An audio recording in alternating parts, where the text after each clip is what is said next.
എല്ലാവർക്കും നമസ്കാരം. എനിക്ക് തോന്നുന്നു നമ്മളൊരു 2 ആഴ്ച കഴിഞ്ഞിട്ടുണ്ട് രേണു സുധി ഒരു വിഷയമായിട്ട് വന്നിട്ട്.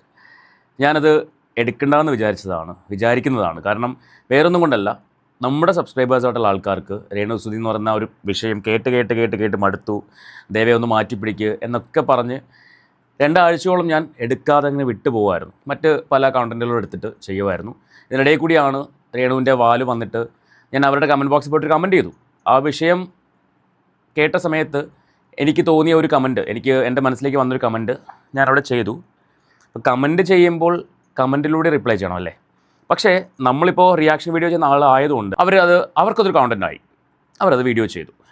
ഈ വീഡിയോ ചെയ്ത സമയത്ത് ഞാൻ അതിൻ്റെ കാര്യകാരണ സഹിതം വളരെ വ്യക്തമായിട്ട് ഏത് പൊട്ടനും മനസ്സിലാവുന്ന ലെവലിൽ തിരിച്ച് ഒരു മറുപടി കൊടുത്തിട്ടുണ്ടായിരുന്നു. പക്ഷേ ഈ വാലെത്ര കുഴലിലിട്ടാലും നിവരില്ല എന്ന് പറഞ്ഞതുപോലെ ആണ് ഇവരുടെയൊക്കെ കാര്യങ്ങൾ.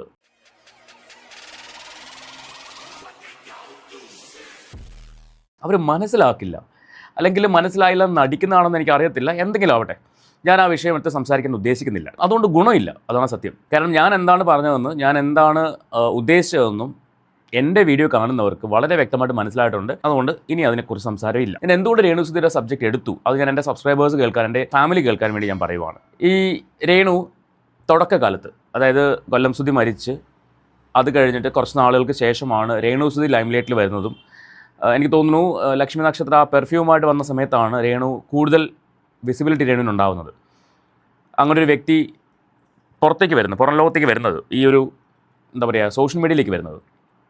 ആദ്യമൊക്കെ എല്ലാവർക്കും ഒരു സഹതാപ തരംഗമായിരുന്നു. അത് വെച്ചിട്ട് കോണ്ടന്റുകളുണ്ടായി വന്നപ്പോഴേക്കും ആൾക്കാർക്ക് ഒരു വെറുപ്പിക്കലായിട്ട് തോന്നി തുടങ്ങി. അങ്ങനെ ഒരു സുപ്രഭാതത്തിൽ രേണുവിൻ്റെ ഒരു കവർ സോങ് വരുന്നു, ഈ ചാന്ത് കുടഞ്ഞൊരു സൂര്യൻ മാനത്ത്. അതിലൂടെയാണ് രേണു വൈറലാവുന്നത്. കൂടെ ഉണ്ടായിരുന്നത് ദാസേട്ടൻ കോഴിക്കോടായിരുന്നു. അതിനുശേഷം നെക്സ്റ്റ് ബിഗ് ബോസ് സീസൺ ആയപ്പോഴേക്കും രേണു ബിഗ് ബോസിലും എത്തി. പക്ഷേ കഴിഞ്ഞ ദിവസം ഞാനൊരു ഇൻ്റർവ്യൂ കണ്ടു, ദാസേട്ടൻ കോഴിക്കോട് ഇൻ്റർവ്യൂ ആണ്. അതിനകത്ത് രേണു എത്രയാണ് ജനങ്ങളെ പറ്റിച്ചുകൊണ്ട് മുന്നോട്ട് പോയിക്കൊണ്ടിരിക്കുന്നതെന്ന് മനസ്സിലാവും. ആ ഇൻ്റർവ്യൂ കണ്ടാൽ മനസ്സിലാവും. അതിൻ്റെ ഒരു ചെറിയൊരു പോർഷനാണ് ഞാനിവിടെ വയ്ക്കുന്നത്. അതായത് രേണു ബിഗ് ബോസിൽ കയറണം എന്ന് വിചാരിച്ച് തന്നെയാണ് ആ സോങ് ചെയ്യാൻ തയ്യാറാവുന്നത്. ദാസേട്ടൻ പറയുന്ന ചില കാര്യങ്ങളൊക്കെ കേട്ടപ്പോൾ ജനങ്ങളെ തെറ്റിദ്ധരിപ്പിച്ചുകൊണ്ട്, തൻ്റെ ഇല്ലായ്മകളെ പൊലിപ്പിച്ച് കാണിച്ചുകൊണ്ടും, അതിനുശേഷം അതിൻ്റെ ഒരു കാലഘട്ടം കഴിഞ്ഞപ്പോഴേക്കും നെഗറ്റീവ് പബ്ലിസിറ്റി. ഇനിയിപ്പോൾ രേണു എന്തൊക്കെ തന്നെ ഇപ്പോൾ രേണു കാണിച്ചു കൊടുക്കുന്ന എല്ലാം നെഗറ്റീവ് പബ്ലിസിറ്റിക്ക് വേണ്ടി തന്നെയാണ്. ശരിക്കും പറഞ്ഞാൽ എനിക്ക് പുച്ഛം തോന്നി ഈ ഓൺലൈൻ മാധ്യമങ്ങളോടാണ്, സത്യമായിട്ടും. കാരണം ഇന്ന് രാവിലെ ഞാനൊരു വീഡിയോ കണ്ടു. അതായത് ഒരു നേഴ്സ് പറയുന്നൊരു വീഡിയോ ആണ്. ആ വീഡിയോയിൽ അവർ പറയുന്നൊരു കാര്യം, ഞങ്ങൾ ഒരു സ്ട്രൈക്ക് നടത്തുന്നുണ്ട്, പക്ഷെ അവിടെ ഒരു ഓൺലൈൻ മാധ്യമങ്ങളെയും കണ്ടില്ല. ആ സ്ട്രൈക്ക് പൊതുജനങ്ങൾക്കിടയിലേക്ക് എത്തിയിട്ടില്ല. അവർ പറയുമ്പോഴാണ് ഞാൻ പോലും ആ സ്ട്രൈക്കിൻ്റെ കാര്യം അറിയുന്നത്. അതേസമയം രേണു സുധി എവിടെയുണ്ടോ, അല്ലെങ്കിൽ അലിൻ ജോസ് പെരേര എവിടെയുണ്ടോ, അവിടെ ഓൺലൈൻ മാധ്യമങ്ങളുണ്ടാവും. നമുക്ക് പോലും എന്തുകൊണ്ട് രേണു സുധിയുടെ വിഷയം സംസാരിക്കേണ്ടി വരുന്നു? പബ്ലിക്കിൽ ഇവർ വന്നിട്ട് ഈ ഓൺലൈൻ മാധ്യമങ്ങളുടെ മുന്നിൽ നിന്നിട്ട് അനാവശ്യങ്ങൾ സംസാരിക്കുന്നത് കൊണ്ടാണ്. അവരത് സംസാരിക്കുന്നത് അവർക്ക് ലൈംലൈറ്റിൽ നിൽക്കാൻ വേണ്ടി തന്നെയാണ്. നിങ്ങളെല്ലാവരും പറയാറുണ്ട്, നിങ്ങൾ റിയാക്ഷൻ വീഡിയോ ചെയ്യുന്ന ആൾക്കാർ എന്ന് രേണു സുധിയെക്കുറിച്ച് സംസാരിക്കുന്നത് നിൽക്കോ, അന്ന് മുതൽ അവർ നന്നാവും, അല്ലെങ്കിൽ അവർ ഇങ്ങനെയുള്ള കോപ്രായങ്ങൾ കാണിക്കില്ല. നെവർ. അങ്ങനെ ചിന്തിക്കേ വേണ്ട. രേണു സുധി ഈ കോപ്രായങ്ങൾ കാണിക്കുന്നത് നിർത്തണമെന്ന് നിങ്ങൾ ആഗ്രഹിക്കുന്നുണ്ടെങ്കിൽ ആദ്യം ചെയ്യേണ്ടത് ഈ ഓൺലൈൻ മാധ്യമങ്ങൾ രേണു സുധിയുടെ മുന്നിൽ പോയി നിൽക്കാതിരിക്കുക എന്നുള്ളതാണ്. മനസ്സിലായോ? രേണുവിൻ്റെ ഒരു വീഡിയോ കണ്ടു, ഇന്ന് രാവിലെ കണ്ടതാണ്. ഞാൻ അതൊന്നും വെക്കുന്നില്ല. ഇപ്പോൾ ഈ പറയുന്ന രേണു അവിടെ കാണിച്ചു ഇവിടെ കാണിച്ചു ഇതൊക്കെ ഒരുപാട് പേരെടുത്ത് ചെയ്യുന്നുണ്ട്. ഞാൻ അതൊന്നും വെക്കുന്നില്ല. ഞാൻ വെക്കാൻ ഉദ്ദേശിക്കുന്ന ഒരു ഒറ്റ കാര്യം, രേണു എങ്ങനെ ബിഗ് ബോസിലെത്തി. ബിഗ് ബോസ് ഫൈൻഡ് ഔട്ട് ചെയ്യുന്നത് നെഗറ്റീവ് പബ്ലിസിറ്റി ഉള്ള ആൾക്കാരാണ് കൂടുതൽ അവർക്ക് വേണ്ടത്.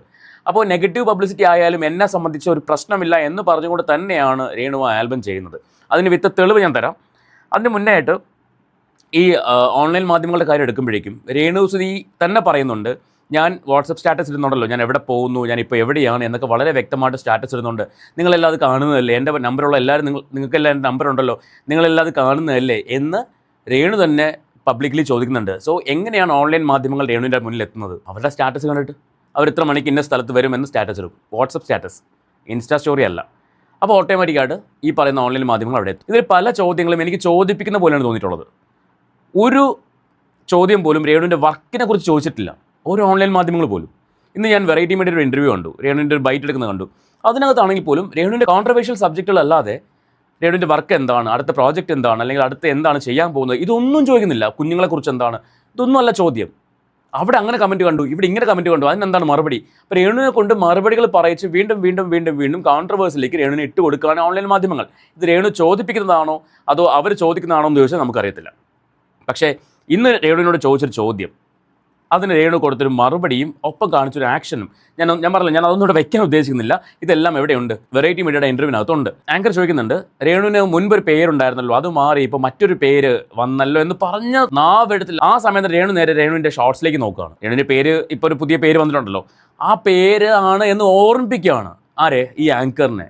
നിങ്ങൾ ആ ഇൻ്റർവ്യൂ എടുത്ത് നോക്കി അറിയാൻ പറ്റും. ഞാൻ പറഞ്ഞില്ല, എനിക്കത് വയ്ക്കാൻ താല്പര്യമില്ല. പക്ഷേ ആ ഇൻ്റർവ്യൂ അവിടെ കിടപ്പുണ്ട്, നിങ്ങൾക്ക് പോയി കണ്ടാൽ മനസ്സിലാവും. രേണുവിൻ്റെ കണ്ണ് നേരെ പോകുന്ന ഷോർട്സിലേക്കാണ്. അപ്പോൾ എപ്പോഴാണ് അവൻ ഓർക്കുന്നത് ആ പേരതാണ് എന്ന് പറഞ്ഞാൽ അവനത് ചോദിക്കുകയാണ്. അപ്പോൾ ഇത് ചോദിപ്പിക്കുന്നതാണോ അതോ അവൻ അറിഞ്ഞ് ചോദിക്കുന്നതാണോ എന്ന് എനിക്കറിയത്തില്ല. നിങ്ങൾ തന്നെ ആ ഇൻ്റർവ്യൂ കണ്ടിട്ട് വിലയിരുത്തിക്കോളൂ. ഇപ്പം നമ്മൾ സംസാരിക്കുന്ന വിഷയം എന്ന് പറയുന്നത് രേണു എങ്ങനെ ബിഗ് ബോസിലെത്തി ആ വിഷയമാണ്. ഈ വിഷയവുമായിട്ട് ബന്ധപ്പെട്ട് ദാസേട്ടനോട് ആങ്കർ ചോദിക്കുന്നുണ്ട്. ആ ചോദ്യവും ആ ഉത്തരവും നമുക്കൊന്ന് കണ്ടു നോക്കാം. ക്യാമറാമാന എനിക്ക് ചെറിയ രീതിയിൽ ഒരു കണക്ഷൻ ഉണ്ട് ദിവിൻ ചേട്ടൻ. അപ്പോൾ ദിവിൻ ചേട്ടൻ രേണു ചേച്ചി ബിഗ് ബോസിൽ പോയ സമയത്ത് ഒരു ഇൻസ്റ്റാഗ്രാം സ്റ്റോറി ഇട്ട് ഞാൻ കണ്ടിട്ടുണ്ടായിരുന്നു. പുള്ളിയുടെ പ്രൊഫൈലിലുണ്ട് ആ ഒരു ഓഡിയോ. ദിബിനെ എനിക്ക് എങ്ങനെയെങ്കിലും വൈറലായാൽ മതി, നെഗറ്റീവ് ആണെങ്കിലും ഞാൻ ഏറ്റെടുക്കാൻ റെഡിയാണെന്ന് പറഞ്ഞിട്ട്. കേട്ടല്ലോ, ഡിബിൻ എന്നാണ് ആ ക്യാമറാമാൻ്റെ പേര്. ഡിബിനെ എനിക്ക് എങ്ങനെയെങ്കിലും ഒന്ന് ബിഗ് ബോസിൽ എത്തിയാൽ മതി, എനിക്ക് നെഗറ്റീവായാലും പ്രശ്നമില്ല. സോ രേണു അറിഞ്ഞിറങ്ങിയതാണ്. രേണുവിനെ സപ്പോർട്ട് ചെയ്യുന്ന നിങ്ങൾ ആരെങ്കിലും, നിങ്ങളുടെ ഫാമിലിയിൽ ഒരു അത്യാഹിതം സംഭവിച്ചു എന്ന് വിചാരിക്കുക. നിങ്ങൾക്ക് 2 മക്കളുണ്ടെന്ന് വിചാരിക്കുക. നിങ്ങൾ ആ മക്കളെ വളർത്താൻ വേണ്ടി എന്തെങ്കിലും ജോലിയല്ലേ അന്വേഷിക്കുകയുള്ളൂ. രേണുവിന് ഫ്ലവേഴ്സ് ചാനലിൽ ജോലി കൊടുക്കാമെന്ന് വരെ പറഞ്ഞു. അത് ഫ്ലവേഴ്സിൻ്റെ അന്നത്തെ പ്രോഗ്രാം ഡയറക്ടറായിരുന്ന, സ്റ്റാർ മാജിക്കിൻ്റെ പ്രോഗ്രാം ഡയറക്ടറായിരുന്ന അനൂപേട്ടൻ്റെ ഇൻ്റർവ്യൂ നോക്കി അറിയാൻ പറ്റും. രേണുവിന് ജോലി വരെ ഞങ്ങൾ ഓഫർ ചെയ്തതാണ്, പക്ഷേ രേണു അത് സ്വീകരിക്കാൻ തയ്യാറായില്ല. അതിന് രേണു പറഞ്ഞ മറുപടി, അവർ അക്കൗണ്ടൻറ്റിൻ്റെ ജോലിയാണ് പറഞ്ഞത്, എനിക്കത് അറിയത്തില്ല. അറിയില്ലെങ്കിൽ അറിയുന്ന പണി അവരോട് പറഞ്ഞ് അവർ അറേഞ്ച് ചെയ്ത് തരില്ലേ? അതല്ല രേണു ചെയ്തത്. ഞാൻ മനസ്സിലാക്കുന്നൊരു കാര്യം, ഒരു പക്ഷേ രേണു കൊല്ലം സുധി ഉള്ള സമയത്ത് തന്നെ അഭിനയിക്കാനും അല്ലെങ്കിൽ ഇതുപോലെ പാട്ടുകൾ പാടാനൊക്കെ താല്പര്യം ഉണ്ടായിരുന്നൊരു വ്യക്തിയായിരിക്കും.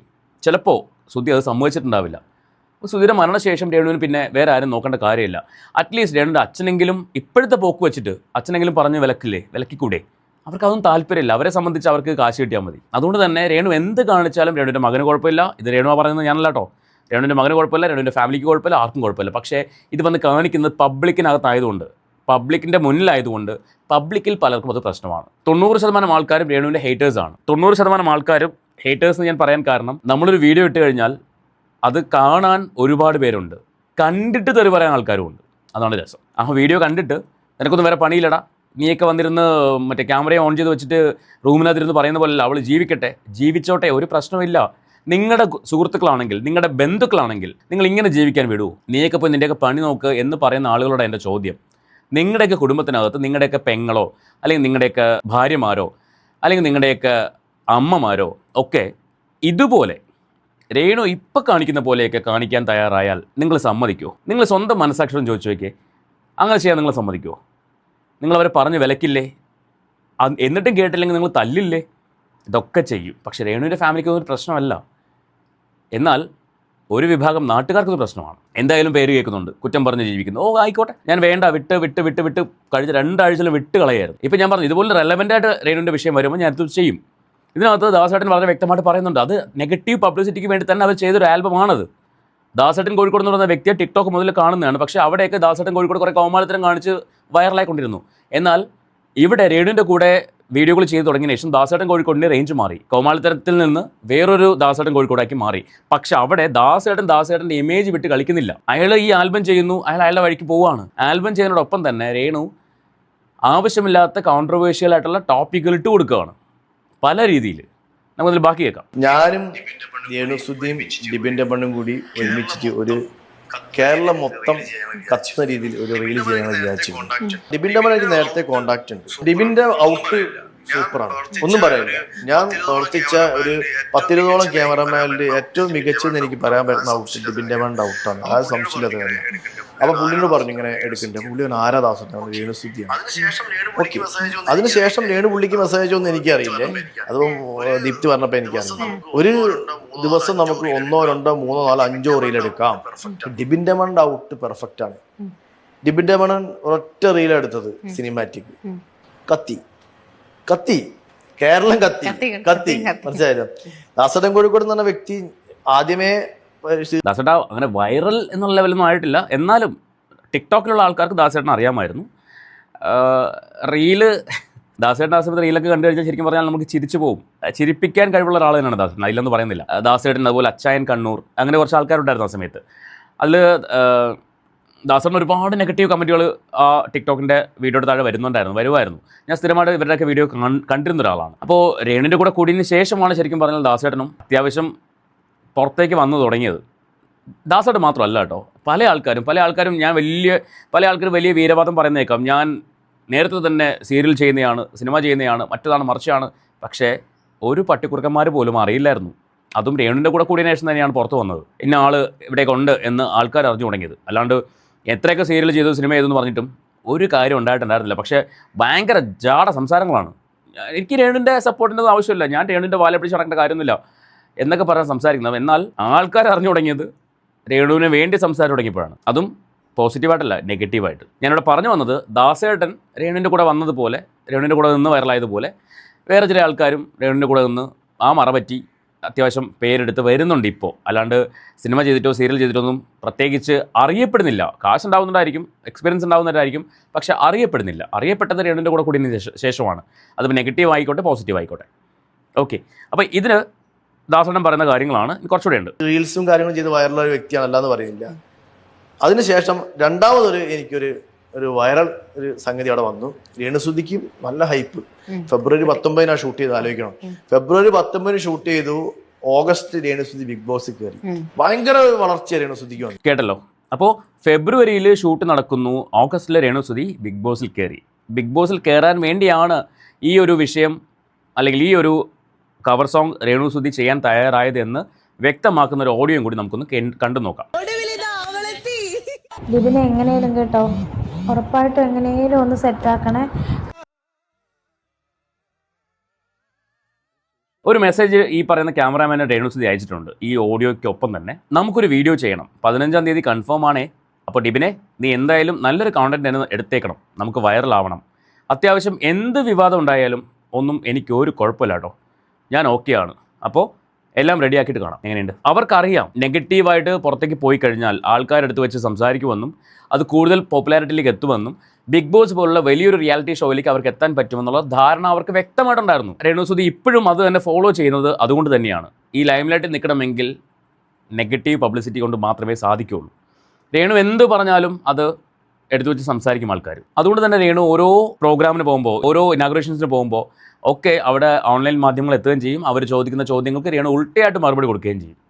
ഇതുവരെയും ഒരു ഓൺലൈൻ മാധ്യമങ്ങൾ ചോദിക്കുന്ന ചോദ്യങ്ങൾക്കും രേണു വ്യക്തമായ മറുപടി കൊടുക്കുന്നത് വളരെ കുറവാണ്. എല്ലാം ഉൾട്ടയായിരിക്കും. ആ ഉൾട്ട കേട്ടിട്ട് പുറത്ത് സംസാര വിഷയം ആവണം, അതിനുവേണ്ടി ചെയ്യുന്ന കുറേ സംഭവങ്ങളുണ്ട്. അതിലൊരെണ്ണമാണ് കഴിഞ്ഞ ദിവസം കൊല്ലം സുധി മരിച്ച ഡേറ്റ് രേണു വർഷം മാറ്റി പറഞ്ഞത്. അത് കുറേ പേര് ന്യായീകരിക്കുന്നുണ്ട്, അത് ട്രോമയാണ്, അതാണ് ഇതാണ്. രേണുസുധിക്ക് ഇപ്പോഴും ആ ട്രോമയാണെന്ന് നിങ്ങൾക്ക് തോന്നുന്നുണ്ടോ? സത്യസന്ധമായിട്ട് പറയും, മനസ്സിൽ തൊട്ട് പറയും. രേണുസുധിക്ക് ഇപ്പോഴും കൊല്ലം സുധി മരിച്ചതിൻ്റെ ട്രോമ ഉണ്ടെന്ന് തോന്നുന്നുണ്ടോ? ക്യാമറയുടെ മുന്നിൽ കാണുന്ന ഒരു പ്രഹസനം മാത്രമായിട്ടാണ് എനിക്ക് തോന്നിയിട്ടുള്ളത്. അതിപ്പോൾ കുഞ്ഞിൻ്റെ കാര്യത്തിൽ, കുഞ്ഞിനെ എടുക്കുന്ന കാര്യം, കുഞ്ഞിനെ താലോലിക്കുന്ന കാര്യമാണെങ്കിലും ക്യാമറയുടെ മുന്നിൽ മാത്രമായിട്ട് എനിക്ക് തോന്നിയിട്ടുള്ളൂ. അതിൻ്റെ പുറകിൽ എന്തെങ്കിലും ഉണ്ടെന്നുള്ളത് തോന്നിയിട്ടില്ല. സത്യമായിട്ടും ഞാൻ എന്തൊക്കെ കുറ്റം പറഞ്ഞാലും തോന്നാത്ത കാര്യം തോന്നിയില്ലെന്ന് തന്നെ പറയാൻ പറ്റുള്ളൂ. സ്വന്തം ഹസ്ബൻഡ് മരിച്ചുപോയി, ആ വർഷം ഒരാൾ മറക്കാൻ പറ്റുമോ? അതിന് രേണു പറയുന്നൊരു ന്യായീകരണമുണ്ട്, നമുക്ക് അതൊന്ന് കേട്ട് നോക്കാം. ആ ന്യായീകരണം കേട്ടപ്പോൾ ശരി, ഇങ്ങനെ സ്ത്രീകൾക്ക് ചിന്തിക്കാൻ പറ്റുമോ? സ്വന്തം ഭർത്താവ് മരിച്ചുപോയ ഡേറ്റ്, അതൊരു കറുത്ത ഡേറ്റ് ആയതുകൊണ്ട്, അല്ലെങ്കിൽ കറുത്ത ദിവസമായതുകൊണ്ട് ഞാനത് മറക്കാൻ ആഗ്രഹിക്കുന്നതാണെന്ന്. മറന്നോട്ടെ, ആ ഒരു ഇൻസിഡൻറ്റ് മറന്നോട്ടെ, പക്ഷേ ആ ഡേറ്റ് മറക്കാൻ പറ്റുമോ? ഏതെങ്കിലും ഒരാൾക്ക് മറക്കാൻ പറ്റുമോ? എനിക്ക് തോന്നുന്നില്ല. നമുക്ക് അതൊന്ന് കണ്ടു നോക്കാം, ആ വീഡിയോ ഒന്ന് കണ്ടു നോക്കാം. സുധിച്ചേട്ടൻ മരിച്ച വർഷം പോലെ രേണുവിന് ഓർമ്മയില്ല എന്നൊക്കെ പറഞ്ഞു.